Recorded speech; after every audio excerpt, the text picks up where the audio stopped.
actually a representative, a congressman from Georgia, who is going to speak with us. He does happen to be running for the Senate for Saxby-Chambliss' seat, correct?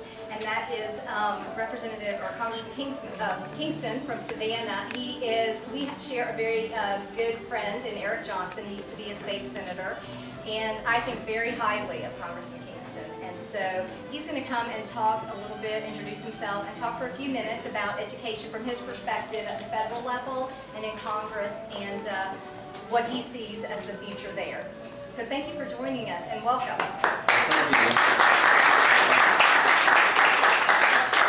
I guess this is the podium here. It does move me a little closer to the coffee. And those of you who are looking at the coffee with great envy, if you need to walk over, I think everybody will understand.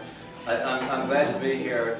It's great to be here. I'm actually living right now down the road in Roswell and Powers Ferry and condominium, so I'm spending a lot of time here crisscrossing the state, and certainly would love to hear from all of y'all and develop a relationship. Margot Teed is helping us a lot in DeKalb County. Margot, raise your hand. And this is Mary Carpenter, who works with us in Washington, D.C., and John Eunice is somewhere around here. John actually was a member, Hayward, of the City Council of Valdosta, the young, he was 18 years old. I don't know where he is.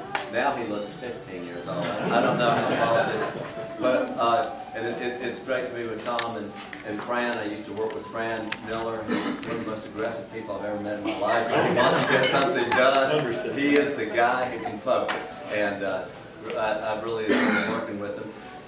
I chair the health, education, and it's the Labor, Health, and Human Services bill. So it's a huge bill. It's about $600 billion. I don't have great authority on where all of it's. Social Security's in it, Medicare's in it, Medicaid is in it, all of the Department of Labor, Obamacare is in it, or not in it, depending on which bill version you want. And so we have a broad array of issues, but education is certainly one of them. And one of the proposals, as you probably know, is to have the early start to go into pre-K. And I asked Secretary Duncan, well, how did you come up with your number? Just some numbers here. The Federal Department of Education budget each year is $71 billion. This is estimated to be $75 billion over a 10-year period of time. But I asked Secretary Duncan, how did you come up with that number? And he said, well, we're really not sure how many schools would participate. And I said, so you're really not sure of that number? And he said, no, we're really not sure of it. And I said, well, let me ask you this. Have you, Head Start, and I have been to many, many Head Start classes, but statistically, according to the Health and Human Services Department that runs Head Start, Department of Education does not run Head Start, it's Health and Human Services. But according to their own study, 5 years down the road, there's not a discernible difference between a Head Start participant and somebody who did not participate in Head Start. Now, I know how emotional Head Start is to people who, support it. And so, say that carefully to make sure that the study itself was done by HHS.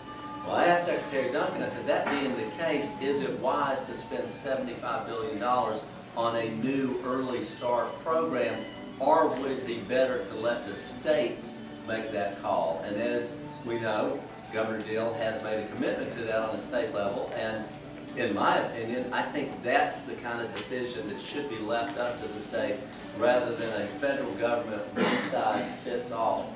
And I am the son of a college professor, brother of a college professor. I grew up in Athens, went to the public schools there, graduated from Clark Central High School, and strongly believe that local control gives the best product. The less interference we have with the teacher in the classroom, whether by the state board or by the federal folks, that's going to give us a better product. So, I think that's one of the great things about charter schools is that they have regained the grip on local autonomy, and it makes a difference in terms of the math and the reading scores and so forth. But I know you have a multitude of speakers, so I won't continue, but thank you very much for letting me be with you. Those are just some thoughts from my little foxhole, and be glad to talk to any of y'all later on if you want.